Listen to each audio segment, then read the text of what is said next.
Bizarre Brain Comics.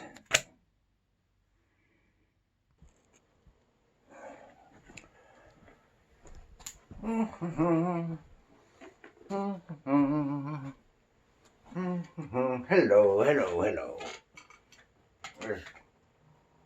Gary here for Bizarre Brain Comics.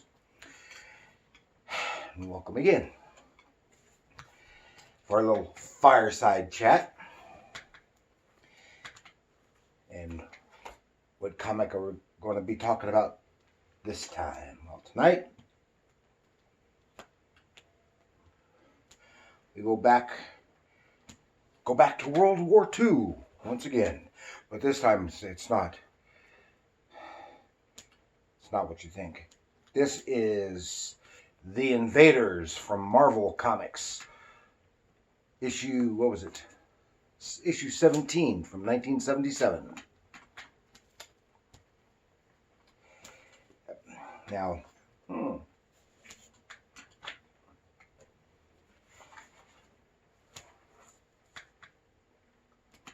Invaders, Marvel Comics. And the title of this particular story, is The Making of Warrior Woman 1942.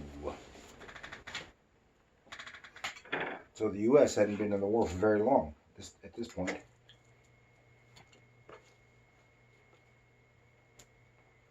Okay. The Invaders, the team of superheroes fighting the Nazis in World War II. Writer Roy Thomas and artist Sal Buscema created the team in Avengers number 71. And that was in 1969, I think it said. And the team was based on the Timely Comics feature of the All-Winners Squad in the 40s, which only made 2 appearances in All Winners Comics. That's winners, not winters. All Winners. The Invaders featured Captain America and Bucky, the Human Torch and Toro, and Manor the Submariner. And they fought the Axis powers during the war. And the British hero, Union Jack, joined the team and gave them a base of operations in England. Later, Spitfire, the daughter of the original Union Jack, and Miss America, and the speedster known as the Wizard joined the team as well. But this particular story only features Captain America and Bucky, Torch and Toro, and the Submariner.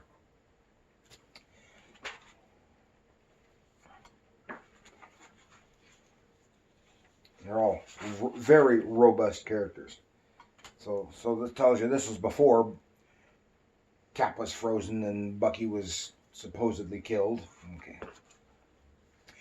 Now, Roy Thomas he's the writer of this particular story and co-creator of the team.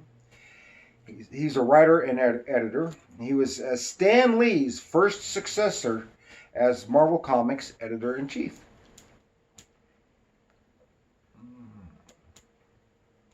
He created or co-created many Marvel characters, such as Wolverine, Yellow Jacket, and Adam Warlock. And if you've been watching the Marvel movies, you know Warlock is coming eventually. We've had little hints. But he is probably best known for introducing the comic world to Robert E. Howard's Conan the Barbarian. And I've heard it said that he, Roy Thomas, has written more pages of Conan than anyone. I don't know if that's true, but that's what I've heard. He had been a teacher in St. Louis, and had just received, this was in the mid-60s, I think he said 65. A teacher in St. Louis, and just received a fellowship at George Washington University to study foreign relations when he got a letter to become an assistant to DC editor Mort Weisinger, who's editing the Superman titles. And he moved to New York, only worked there for DC for a few weeks, and then he accepted a job at Marvel Comics, and he's been there ever since. And I recently saw a video with him talking on some others. They were talking about Charlton Comics, and apparently he had some stuff published earlier by Charlton Comics. Just a few little stories. And then the artist in this story, the penciler rather, anyway, is Frank Springer from 1929 to 2009.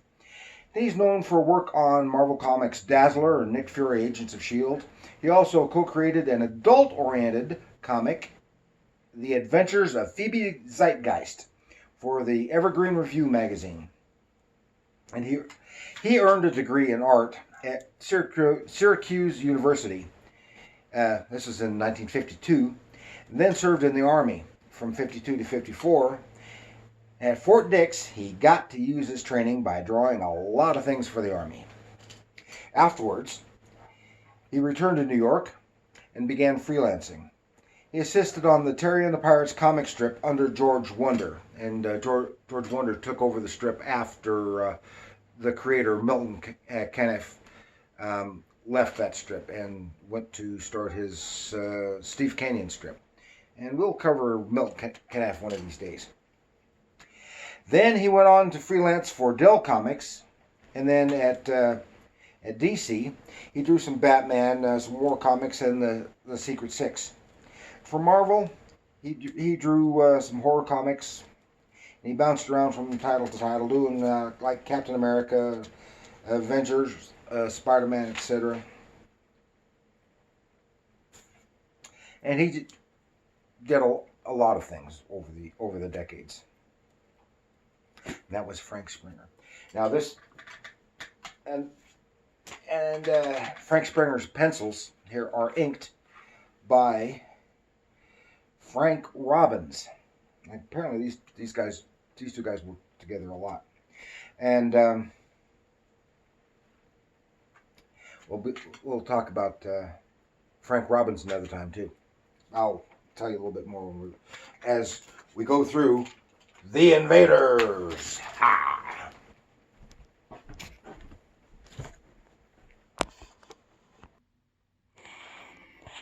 Yeah, The Invaders. And this is a cover. You see, this cover was drawn by. I'm suddenly drawing a blank. Gil Kane. Gil Kane drew the cover. Nice dynamic. You can see every figure. Every figure is very robust and dynamic. This is the coming of the warrior woman. And this is the warrior woman. And this is from 1977. This is about the time that Wonder Woman was on television. And I suspect, I don't know that for sure, I suspect this character is a response to the Wonder Woman series. And kind of unusual here, well, not necessarily unusual, but here's this woman is very large.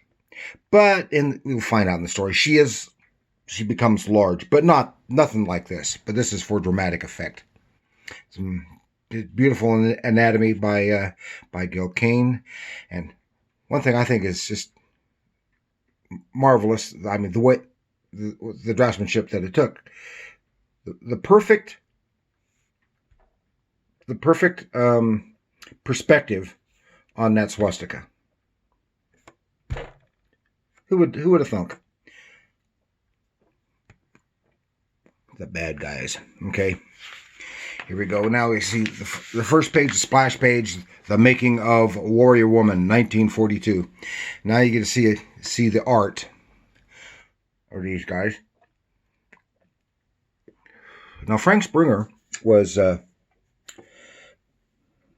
he was a nice and accomplished draftsman, and I see that and Frank Robbins has he inked it, and he had kind of an overpowering style on his inks, it seems here. So that you practically lose Frank Springer's own style in here. You can see some like in that hand. And Frank Robbins was very accomplished. He did some stuff for both Marvel and DC. Later, as Man from Atlantis, had done some both writing and artwork for Batman. And but I want to cover him sometime later, because in the 50s he did a newspaper comic strip called Johnny Hazard, which I want to talk to you about there. Okay, here we are. We see the heroes. They are prisoners. This is where this story begins. I don't know how they were. Well, it will recap. And here, I don't know if you can recognize him even from behind. But see Bucky saying, "Cap, Cap. Is that really who I think it is?" "I'm afraid so, Bucky. It's Adolf Hitler himself." And you see the Human Torch and Toro, they're flaming beings. So they're submerged in water with masks to keep them alive. Captain America and Bucky are in strong chains. And we don't know what kind of chamber they've got the Submariner in here. But it looks like it's keeping him dehydrated. Okay. And then, yes, sure enough, that is Hitler. "Ja, Invaders, I am the Führer." And here's his big muscle man. It's Master Man.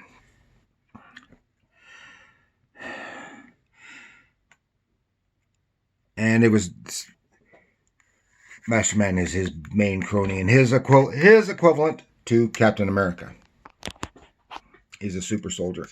But you can see in this figure here some nice Frank Springer anatomy coming through. You can see the whole style is much more cartoonish than most of the stuff, even at the time, more stylized.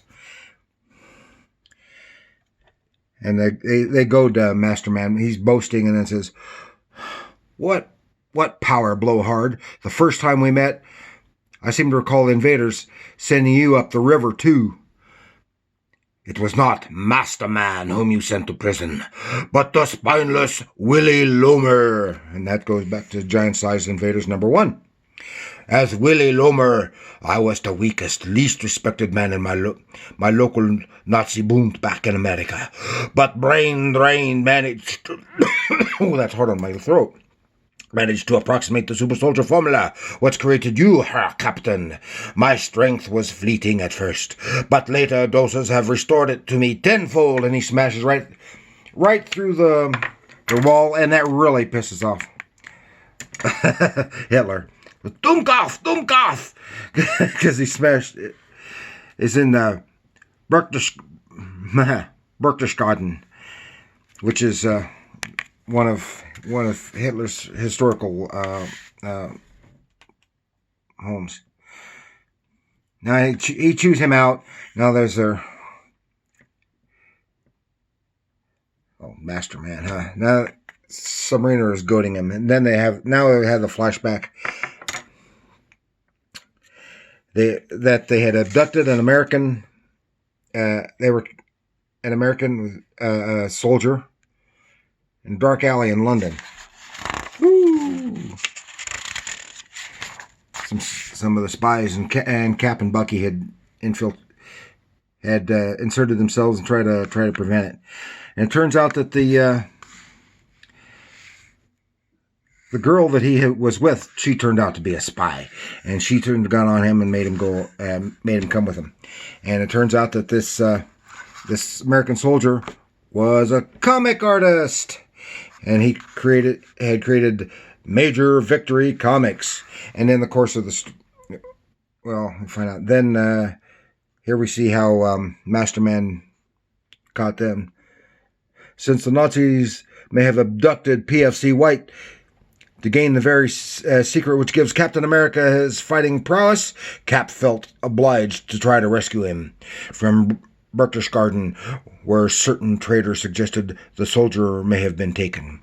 And then when they get there, here comes Masterman, and he just cleans their clock because he's so powerful, and that catches us up on there, and Hitler is swatting Cap with that comic book.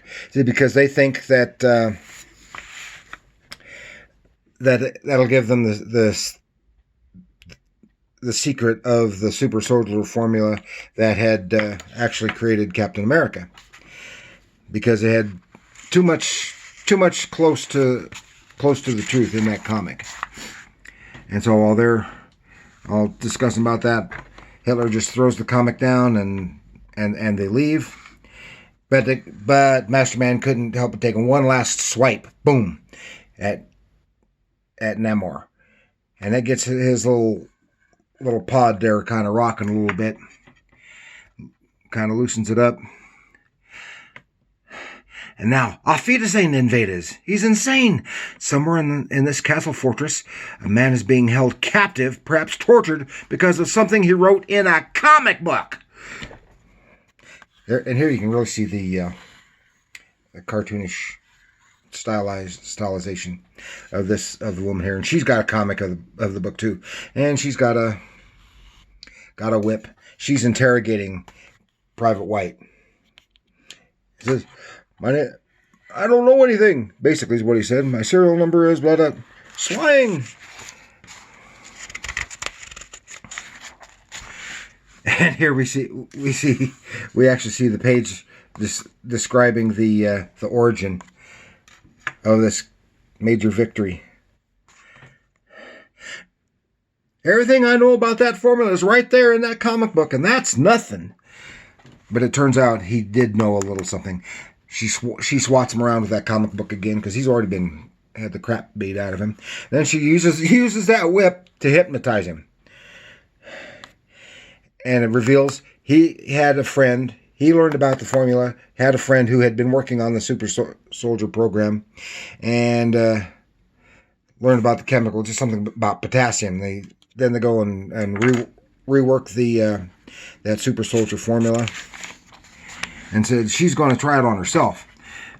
But this other Gestapo Nazi. So, Frau Ratzel, you have broken down the Amerikaners. Gut. I shall inform the Führer at once. Nein, Hauptmann Schneider. I wish to test the formula at first on myself. Well, he's not going to go for that because a petty woman? Heck no. Well, she's skilled with that whip, but disarms him, and he goes crashing over into the machines, which explodes. Kablooey! Oh, sure enough, it turns her into a super soldier, just like Captain America and Masterman. And see, back with the prisoners, they got the Submariner. He got his thing to swinging because Masterman was an idiot. There we see the woman. And he crashes into the tanks holding the torch. Busts. Boy, that's a lot of ads. It busts open. His canister falls to the ground, and it smashes open. And he gets doused with water, so he's rehydrated. Torch and Toro are wet. Get out of there.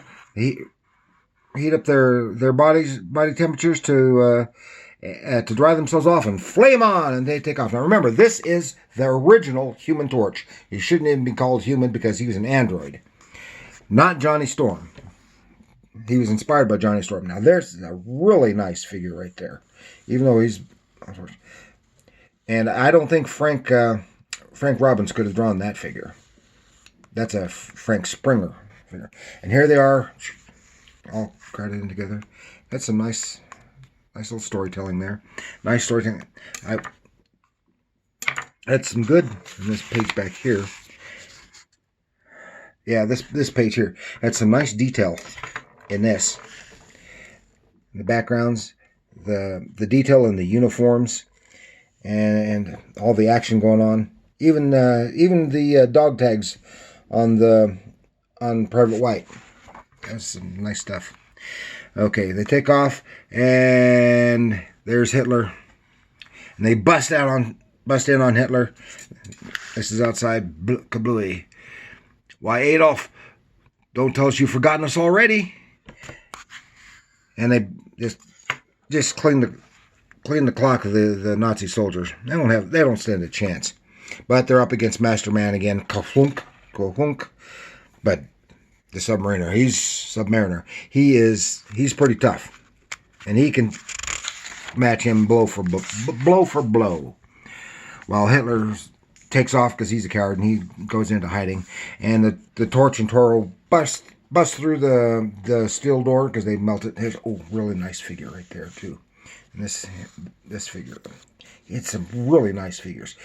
Yeah, yes, they're exaggerated, but it's nice. It's some beautiful figure work. And then here we see somehow she already got a costume. Here's a warrior woman, and I swear, she looks like a dominatrix. There. And unfortunately, they made her hair so dark that you can't really see the detail in her hair very well.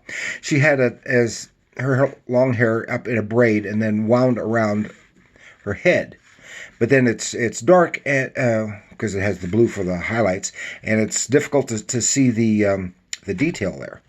And she's got the leather bustier stuff, the boots, and the whip. Even has the collar on, because she's got a hose there, dousing the Torch and Toro and putting their fire out, and she just whaps them down. And Hitler's not happy, but he takes what he can get, especially since she's loyal to him.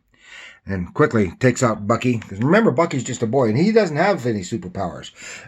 Capt really should have been arrested for endangerment of a minor for having Bucky there with him. But Capt doesn't stand a chance against her. She just picks him up and tosses him right over the edge down into the chasm and a rocky river below. That's nice. But that's a nice figure right there. When she's saluting him, she's got it's a real nice human figure. Master Man here, another good figure. You don't get to see Namor's figure very well. And here it's kind of crowded and crushed, but to the point. But they're all knocked out again. Sehr gut, mein Kinder. Though Captain America has perished, we have captured 4 of the verdammt invaders. And the enemies of the Reich shall tremble when they are publicly executed in Berlin. Then next issue, who is the mighty destroyer? And also, whatever happened to Spitfire? Something happened. She disappeared in a previous issue. Okay, it's short and sweet. It's a fun read, and it is a quick read. I was surprised. It is a quick read. It's in a way, I think it's kind of tongue-in-cheek, but it's enjoyable. I recommend it if you get a chance, or just. And I like the Invaders. I never had too many of the Invaders comics, and I guess there's a new Invaders series now. I know nothing about them. I don't know if they're them or something else, and just using the name. You got me. Anyway, hope you enjoyed that. I sure did. And please like, subscribe, share with any friends that you have who like comics. Marvel comics, yeah. But remember, comics are art. Thank you very much.